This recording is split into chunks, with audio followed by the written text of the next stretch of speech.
नमस्कार, आप देख रहे हैं IBC 24। मैं हूं आपके साथ विजय कुमार पंड्या। शुरुआत करेंगे खबरों की। सबसे पहले बात गरियाबंद की बड़ी खबर मिल रही है। सड़क हादसे में 2 की मौत हो गई है।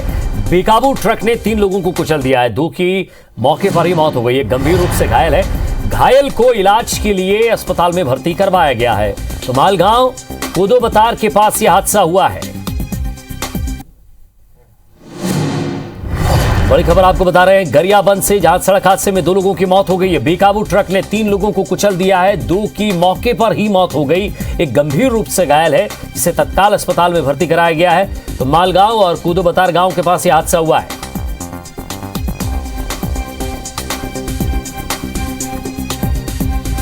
हमारे संवाददाता फारूक हमारे साथ जुड़ गए। फारूक, कैसे हुआ यह हादसा और क्या अपडेट है आपके पास? देखिए, गरियाबंद से 5 किलोमीटर की दूरी पर कोदोबतार गांव है, जहां पर एक मिल स्थित है। वहां पर एक 2 मोटरसाइकिल जो गरियाबंद से सवार, जो गरियाबंद से राजिम के लिए जा रहे थे, अचानक एक गाय रास्ते पे आ जाने के कारण उनका दुर्घटनाग्रस्त हो गया। दुर्घटनाग्रस्त हुआ जिस स्थान पर, वहां एक ट्रक का ड्राइवर खड़ा हुआ था। जब उसने देखा कि 2 लोग दुर्घटनाग्रस्त हो गए, तो उनको बचाने के लिए, उनको मदद करने के लिए मौके पर पहुंचा।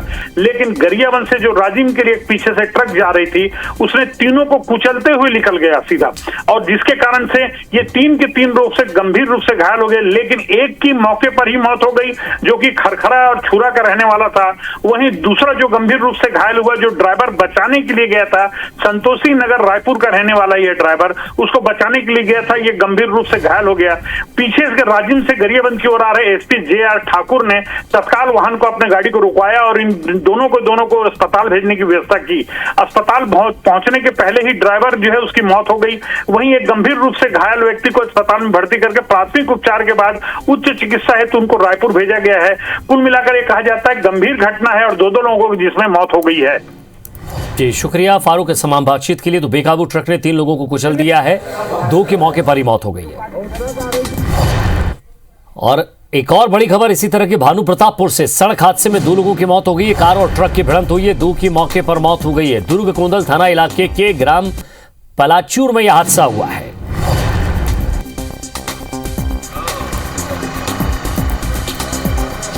अखिलेश हमारे संवाददाता भानु प्रतापपुर से हमारे साथ जुड़ रहे हैं। अखिलेश, कार और ट्रक की भिड़ंत हुई, कितने लोग सवार थे? आज अभी शाम की घटना है, 7 बजे के आसपास की घटना है करीब। ये कार में 2 लोग सवार थे और ट्रक से उनकी जबरदस्त भिड़ंत हो गई। भिड़ंत इतनी जोरदार थी कि जो कार है वो रोड से 50 से 60 मीटर दूर जाके रगड़ा के फेंका ये गाड़ी, जिसको निकालने के लिए JCB बुलाया गया। साथ में JCB से ही डेड बॉडी को बाहर निकाला गया। बड़ी बात यह है कि JCB जब आई तभी उसको वहां से खींच के ट्रक का जो पहिया था वो उसके ऊपर चढ़ चुका था, कार के ऊपर। और कार को JCB द्वारा जब बाहर खींचा गया तब फिर उसके अंदर से डेड बॉडी निकाली गई। घटना स्थल पर ही 2 की मौत हो चुकी थी, जिसमें ड्राइवर जो है उसकी शिनाख्त कर ली गई है। ड्राइवर जो है वो दुर्ग कुंदल निवासी है, पर जो दूसरा था उसकी अभी तक शिनाख्त नहीं हो पाई है।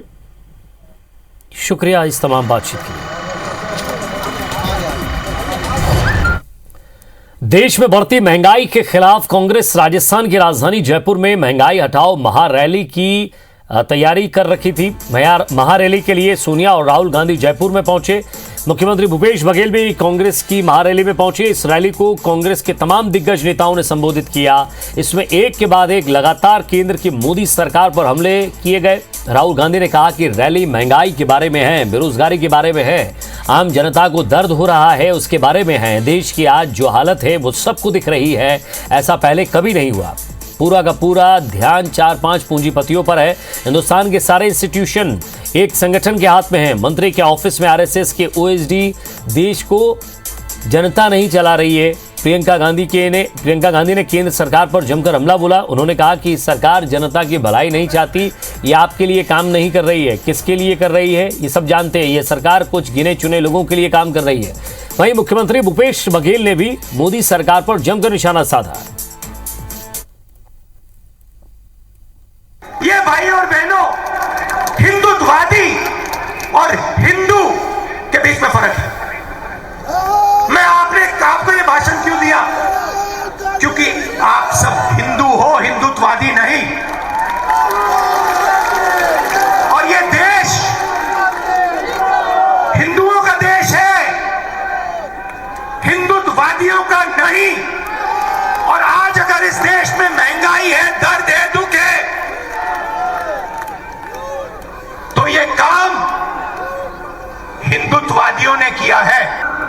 एक आस्था थी, आपकी आशा थी कि देश तरक्की करेगा। उस समय बहुत बड़े बड़े भाषण देते थे कि 70 सालों में कांग्रेस ने कुछ नहीं किया। मैं उनसे पूछना चाहती हूँ, 70 साल की रट छोड़िए, हमें बताइए 7 सालों में क्या किया है। 7 सालों में हमें एक ऐसी संस्था दिखा दीजिए जो आपने बनाई शिक्षा के लिए। हमें एक ऐसा एम्स जैसा अस्पताल दिखा दीजिए। जिस हवाई अड्डे से आपका हवाई जहाज उड़ता है, वो हवाई जहाज भी कांग्रेस ने बनाया। 14 महीना बाद राहुल जी ने जो कहा ये कानून वापस लेने होंगे और भारतीय जनता पार्टी की केंद्र सरकार को जो थूका हुआ उसे चाटना पड़ा और 3 काले कानून वापस लेने पड़े। बेरोजगारी दूर करना है तो भारतीय जनता पार्टी को हराना होगा। गरीबी दूर करना है तो भारतीय जनता पार्टी को हराना होगा।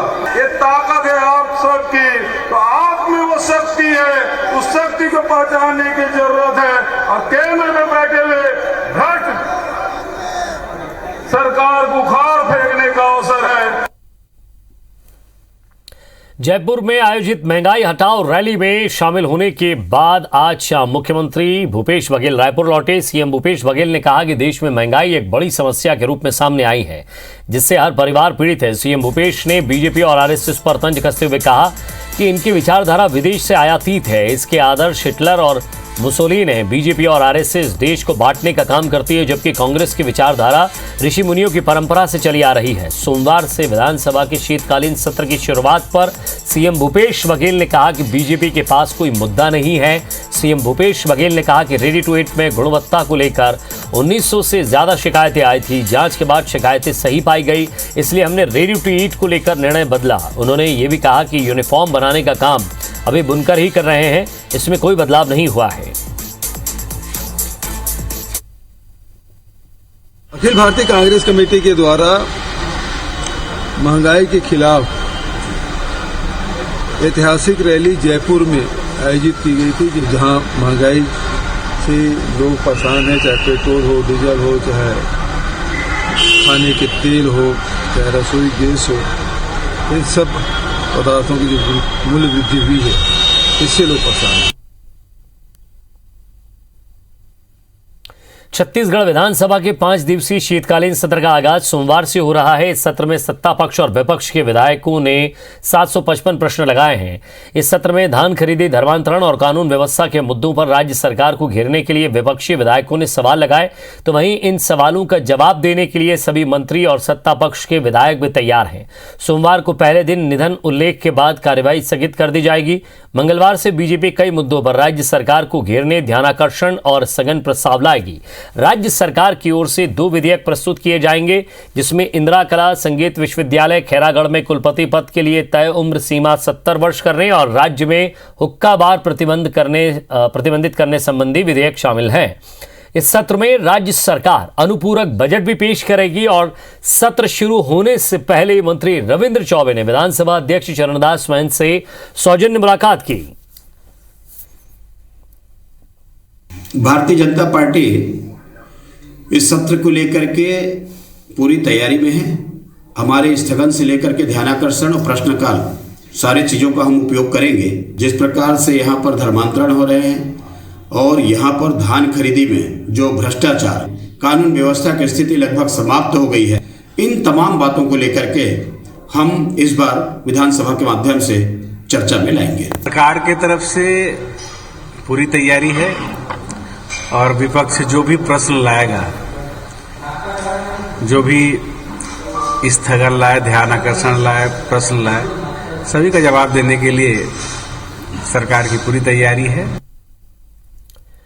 और ज्यादा बातचीत के लिए हमारे संवाददाता सौरभ सिंह परियार हमारे साथ जुड़ गए हैं। सौरभ, लगातार जिस तरह से अनुपूरक बजट को लेकर चर्चाएं चल रही हैं, मीटिंगें भी हुई हैं, क्या इन्फॉर्मेशन है आपके पास? सरकार किस तरह से पेश करेगी? क्या मुख्य उसकी जो है स्ट्रैटेजी रहेगी इस पूरे बजट में? बिल्कुल, देश के कल से 5 दिवसीय शीतकालीन सत्र की शुरुआत हो रही है और पहले दिन निधन उल्लेख किया जाएगा। लगभग 7 से 8 निधन उल्लेख है उसमें आपको याद होगा कि पिछले दिनों खैरागढ़ की विधायक देवप्रीत सिंह का निधन हुआ था। इसी तरीके से 7 से 8 और जो छत्तीसगढ़ विधानसभा के सदस्य रहे हैं और उनका निधन हुआ है, वो निधन उल्लेख होगा और संभवतः कल जो है निधन के बाद जो है कार्रवाई स्थगित कर दी जाएगी। लेकिन इससे पहले भी कहीं ना कहीं भाजपा और कांग्रेस में जमकर बयानबाजी देखी जा रही है और तैयारियां भी खूब देखी जा रही है। बीजेपी में महज 14 विधायक है, लेकिन कहीं ना कहीं वो 14 विधायक जो है राज्य सरकार के विभिन्न कामकाज को लेकर, योजनाओं को लेकर जो है एक सवाल भी उठाए हैं और पूरी तरीके से घेरने की कोशिश कर रहे हैं। खासकर अभी छत्तीसगढ़ में धान खरीदी का धान खरीदी चल रहा है और ऐसे में भाजपा को लगता है कि एक बड़ा मुद्दा हो सकता है। बारदाने की कमी तो नहीं आई है, लेकिन कहीं ना कहीं कस्टम बिलिंग जो पिछले साल का नहीं हुआ है और बारदाने की आने वाले समय में जो समस्याएं आएंगी उसको लेकर भाजपा सवाल उठाएगी। इसी तरीके से कानून व्यवस्था को लेकर भी भाजपा के नेताओं का कहना है कि हम सवाल उठाएंगे और सरकार को इस पर जवाब देना होगा और भाजपा का ये भी आरोप है कि सरकार के पास कोई भी जवाब नहीं होगा।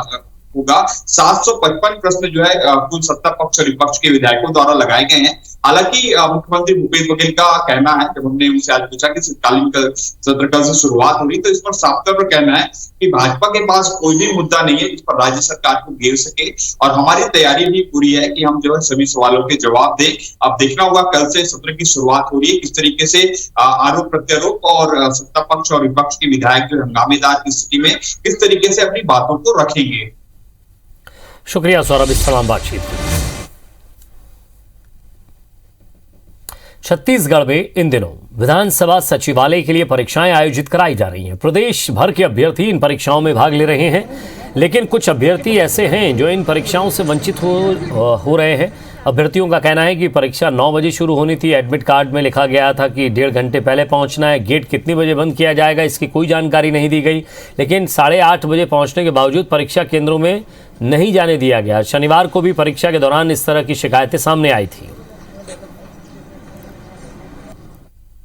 विधानसभा सचिवालय में सहायक ग्रेड 3 की पोस्ट निकली हुई थी, जिसका आज पेपर था 9 बजे। इंस्ट्रक्शन तो थे 1.5 घंटा पहले आने के उसमें प्रवेश पत्र में, लेकिन हम आधा घंटा पहले आए हैं और आधा घंटे पहले तक सारे लोगों को अंदर लिया भी है और जैसे ही हम आए हैं वैसा गेट बंद कर दिया। हम लोग जब यहाँ पे पहुंचे तो उस समय टाइम हुआ था 8:25 हुआ था, तो हम लोग को बोला गया कि 8 बजे आपका क्लोजिंग हो गया है, गेट क्लोज कर दिए हैं, मतलब अब एंट्री नहीं मिलना है वाला है करके। उसके बाद हम लोग यहाँ पे थोड़ा गेट में हम लोग थोड़ा सा बोले कि ऑफिसर से बात करने उनको बुलाइए, तो ऑफिसर आया नीचे और बोलता है कि फिर वो बोलता है कि 8:30 के बाद गेट क्लोज हो गया है। राज्यसभा सांसद रामविचार नेताम ने विधायक बृहस्पत सिंह को लेकर विवादित बयान दिया है। नेताम ने कहा है कि बलरामपुर क्षेत्र में कानून का नंगा नाच हो रहा है। विधायक लंगूर की तरह हैं और एसपी नौकर बनकर काम कर रहे हैं। नेताम ने कहा कि यही हाल रहा तो एसपी कलेक्टर को जूतों की माला पहनाएंगे। रामविचार नेताम ने कहा कि बलरामपुर जिले के पुलिस अधीक्षक विधायक बृहस्पत सिंह के नौकर बन गए। उन्होंने कहा कि विधायक बृहस्पत सिंह के इशारे पर बलरामपुर जिले के पुलिस अधीक्षक नंगा नाच नाच रहे हैं। विधायक के इशारे पर पुलिस भाजपा कार्यकर्ताओं पर झूठा मुकदमा दर्ज कर रही है। इसकी शिकायत उन्होंने ऊपर तक की है और अनुसूचित जनजाति आयोग ने नोटिस भी जारी किया है।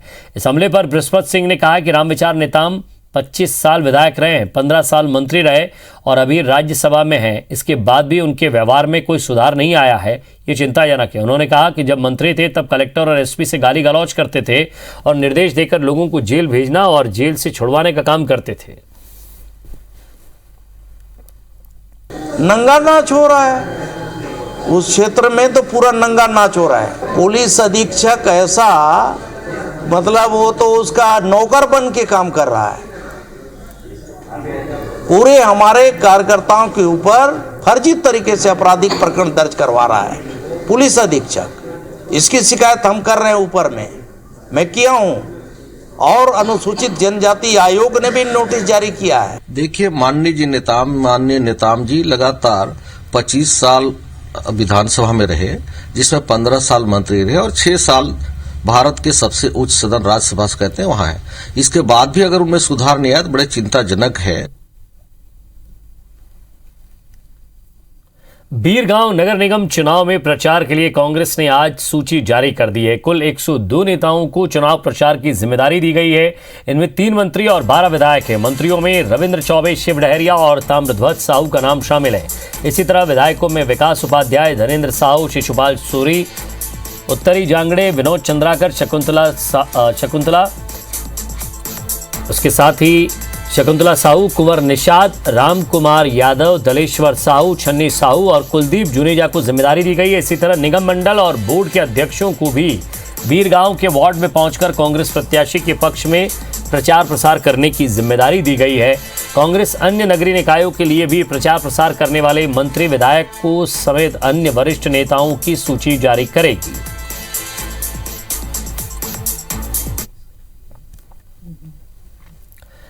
सूरजपुर के प्रेमनगर पंचायत में 15 वार्ड के लिए 39 उम्मीदवार मैदान में हैं, जिनमें बीजेपी और कांग्रेस के 15 उम्मीदवार और निर्दलीय 9 प्रत्याशी चुनावी चिन्ह के साथ चुनाव प्रचार में लगे हुए हैं।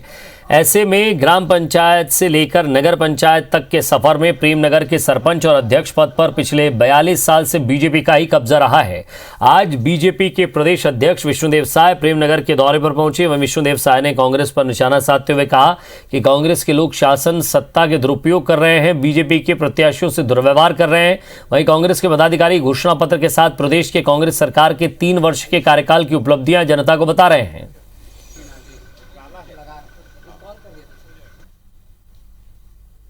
वर्षों में भारतीय जनता पार्टी की सरकार ने वहाँ विकास का काम किया है, उसका उसमें उल्लेख होगा और एक आरोप पत्र भी होगा उसमें कि 3 साल में कहीं भी सरकार ने 1 पैसे का विकास नहीं किया है। ये भाजपा की बौखलाहट है।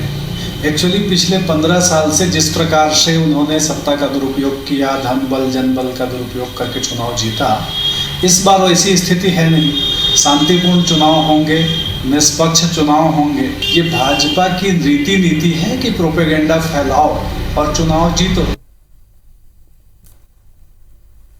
Bastar chamber of commerce and industry के 3 वर्षीय चुनाव की प्रक्रिया में नाम वापसी के अंतिम दिन आपसी सहमति बन जाने के बाद अतिरिक्त प्रत्याशियों ने अपने नाम वापस ले लिए हैं, जिसके चलते सभी प्रत्याशी निर्विरोध निर्वाचित हो गए। निर्वाचन की अधिकृत घोषणा 18 दिसंबर को होगी। आपको बता दें कि शनिवार को आपसी सहमति के बाद प्रत्याशियों ने अपने नाम वापस ले लिए हैं, जिसके चलते अध्यक्ष पद पर मनीष शर्मा, उपाध्यक्ष के 2 पदों पर चंद्रेश चांडक और पंकज सिंगल, महामंत्री के पद पर विमल बोथरा, सचिव के 2 पदों पर शेखर मालू और सुनील दंडवाणी और कोषाध्यक्ष पद पर कोमल महावर निर्विरोध निर्वाचित हो गए हैं। आपको ये भी बता दें कि अध्यक्ष पद पर नवरत्न जलोटा और मनीष शर्मा, उपाध्यक्ष के 2 पदों पर मोहर झा, चंद्रेश चांडक और पंकज सिंगल, महामंत्री पद पर सिर्फ विमल बोथरा, सचिव के 2 पदों पर शेखर मालू, आनंद शुक्ला, गणेश चांडक और सुनील दंडवाणी, कोषाध्यक्ष पद पर कोमल महावर और राजेश सोनी ने नामांकन भरे थे। वहीं बाहरी क्षेत्र के उपाध्यक्ष पद पर इरशाद खान ने पर्चा भरा था।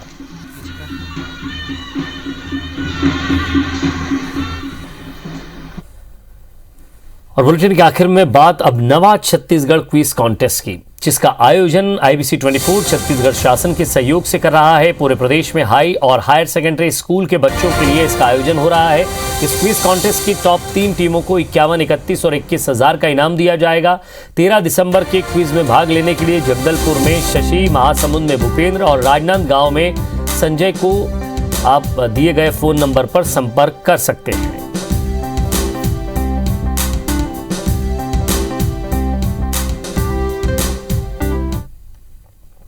और इसी के साथ फिलहाल इस बुलेटिन में इतना ही। नमस्कार।